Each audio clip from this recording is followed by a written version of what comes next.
Hello, beautiful people of planet Earth. The name is Douglas James, and welcome to Happy Days. We are here at beautiful Deep Creek Lake, Maryland, to discuss love. This video is part of a series about love, forgiveness, joy, and peace. Together, these form the axis of creation. We're going to talk briefly about love. What love is on the truest, realest sense in this universe. Most people, when they hear the word love, they think about romantic love, about a connection between two people, full of hearts and red and roses and things like that. And this is a form of true love. When most people hear true love, they think about finding their soulmate, finding the person that completes them. But I want to talk about a broader, even more true love that encompasses the true love most people think about and encompasses the love most people think about. The love that you can have for your dog, the love that you can have for a tree, for a neighbor, for a lake.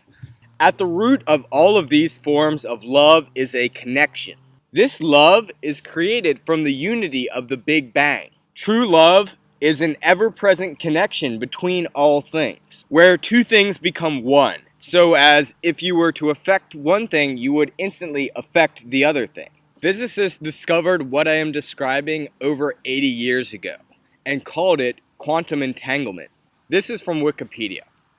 Quantum entanglement is a physical phenomenon that occurs when pairs or groups of particles are generated or interact in such ways that the quantum state of each particle cannot be described independently of the others, even when the particles are separated by a large distance. Instead, a quantum state must be described for the system as a whole. Measurements of the physical properties such as position, momentum, spin, and polarization performed on entangled particles are found to be appropriately correlated. For example, if a pair of particles are generated in such a way that their total spin is known to be zero and one particle is found to have a clockwise spin on a certain axis, the spin of the other particle measured on the same axis will be found to be counterclockwise, as to be expected due to their entanglement. However, this behavior gives rise to paradoxical effects. Any measurement of a property of a particle can be seen as acting on that particle by collapsing a number of superposed states, and it will change the original quantum property by some unknown amount. And in the case of entangled particles, such a measurement will be on the entangled system as a whole. It thus appears that one particle of an entangled pair knows what measurement has been performed on the other and what outcome, even though there is no known means for such information to be communicated between the particles, which at the time of measurement may be separated by arbitrarily large distances. So basically, if you have a system of particles that are entangled, or I would say a system of energy that is in love, true love, the truest of loves. So what this means is, by measuring and finding out the properties of one particle, you're instantly changing all of the entangled particles in that state. So what does this have to do with love? Well, I believe that true love is this entangled state. That is the true connection, and that is why we can communicate with true love faster than the speed of light, because influencing part of the system automatically resonates with the entire system. It changes it, irregardless of the speed of light. These systems then become one, and knowledge can be known about the whole system with just a part. Now let's bring it to another level of realness. This isn't just some small tangent of physics that has no real application in our lives. This is the most important thing. Why? Because we're all entangled. When the Big Bang happened, we were all at one infinitesimally small point. Now granted, we weren't atoms yet. There's a lot of spinning that takes place before you get the twists of what we call atoms. But we were all entangled. We were all one. And we still are all one. This is the fundamental part of science which tells us that we are all one. We are the same particles that existed at the Big Bang. We are still entangled.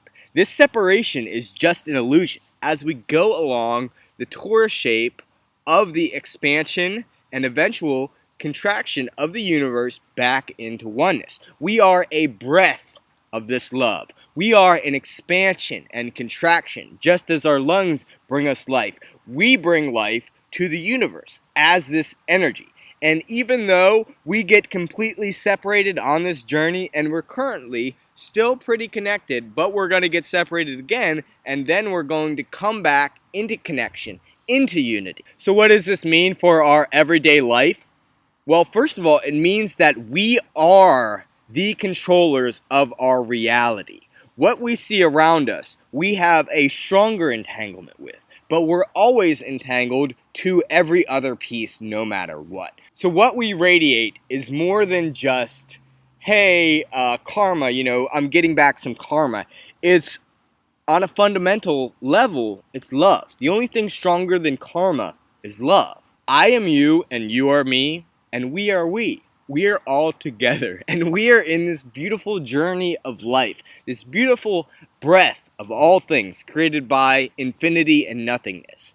And we are never separate. We are always together on this journey. We are always learning together on this. As a mini representation of the universe, as a mini Big Bang, we have the opportunity to become more closely entangled with other things. But we can never separate. We can never fully separate. Never to lose our entanglement. Never to lose our love.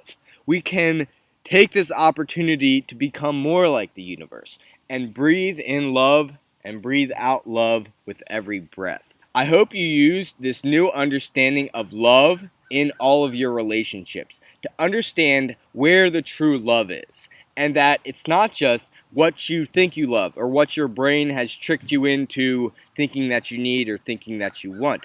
But it's really an ever-present connection. You are one with that person.